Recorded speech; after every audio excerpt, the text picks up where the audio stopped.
প্রত্যেকটা মেয়েরই নিজের একটা বাড়ি থাকাটা খুবই দরকার। আলহামদুলিল্লাহ আমার নিজের একটা বাড়ি হয়েছে। আমি খুব গর্ব করে বলতে পারি যে বাড়িটা আমার বাবারও না, আমার হাজব্যান্ডেরও না, আমার হচ্ছে নিজের বাড়ি, একদমই নিজের বাড়ি।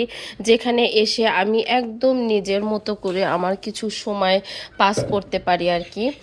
তো আমি আমার হচ্ছে বাড়িতে এই সকাল থেকে অনেক বৃষ্টি হয়েছে। এটা হচ্ছে আমার বাড়ির পিছন পাড়টা।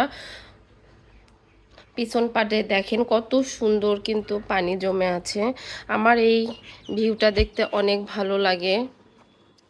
ওটা একটা পুকুর, আর এখানে হচ্ছে জমির হচ্ছে ধানের চাষ করা হয় সব কিছু। আর এই তো আমার ছেলে, ও বসে আছে আর কি। বাড়িতে আমি মোটামুটি সব কিছু সেট আপ দিয়েছি যেন আমি শহর থেকে এসে আমার নিজের মতো করে সময়টা পাস করতে পারি। বাবা, কেন মন খারাপ করে আছো? কেন, কি করবা? আমি দোকানে যাব। দোকানে গিয়ে কি করবা? ফোন দেখবো। ফোন দেখবা? হ্যাঁ, দুষ্টামি করবা? তাই? আচ্ছা ঠিক আছে, দেখো নি।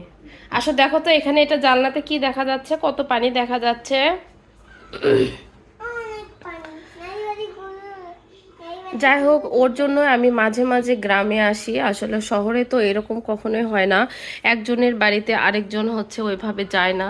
তো ওরও একটা একাকিত্ব হয়। তো সব কিছু মিলে আমি আমার সময়গুলো পাস করার জন্যই আসলে মাঝে মাঝে আমি হচ্ছে গ্রামে আসি। তার থেকে বড় কথা, আমার কারো উপরে আর নির্ভরশীল হতে হয় না। আমি আমার বাচ্চাটাকে নিয়ে আমি আমার নিজের মতো করে থাকতে পারি, এটাই আসলে অনেক বড় একটা ব্যাপার।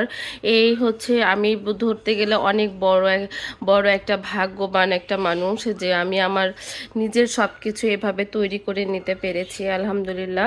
সবাই আমার জন্য দোয়া করবেন। পরবর্তীতে কোনো ভিডিও নিয়ে আবার আসবো। আল্লাহ হাফেজ। আল্লাহ হাফেজ বলে দাও। আল্লাহ হাফেজ। বাই বলো। বাই। হ্যাঁ, সবাইকে বলো আমাদের বাসায় আসো, দাওয়াত। আপাতত এত যাওয়া। এই টাটা।